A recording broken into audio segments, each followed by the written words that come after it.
हमके सोनावा के हरवा बना दिए राजा जी।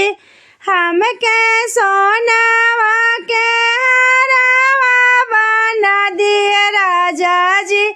नहीं तो रोजे झगड़ा करब नैहर जाइबे राजा जी। नहीं तो रोजे झगड़ा करब नैहर जाइब राजा जी। हमके सोनावा के हरवा बना दिए राजा जी। हमके सोनावा के टीका बना दिए राजा जी। तोहरा माई के बतिया हम सुनिए राजा जी। तोहरा बहिनी के गरिया हम सुनिए राजा जी। तोहरा माई के बतिया हम सुनिए राजा जी। तोहरा बहिनी के बतिया हम सुनिए राजा जी। अब होते बिहनवा नैहर जाइबे राजा जी। हमके होते बिहनवा पहुँचाइए राजा जी।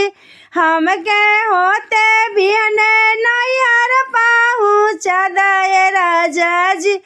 तोहरा लहुराही भैया बतिया बोले राजा जी।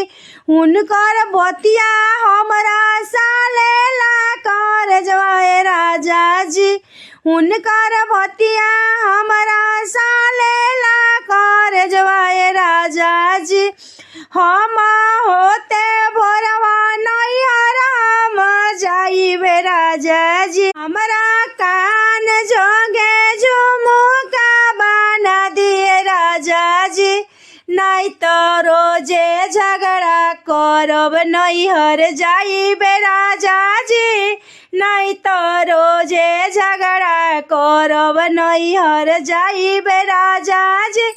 तोहरा भाभी के तजना ना सहलाए राजा जी। तोहरा भाभी के तजना ना सहलाए राजा जी। हरे होके बिहान नैहर जाइबे राजा जी।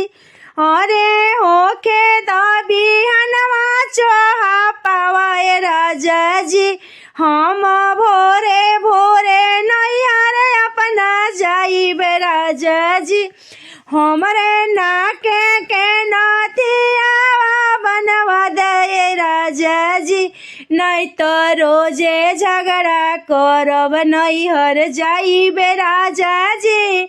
नहीं तो रोजे झगड़ा करब नैहर जाइबे राजा जी। हम तो रोजे झगड़ा करब।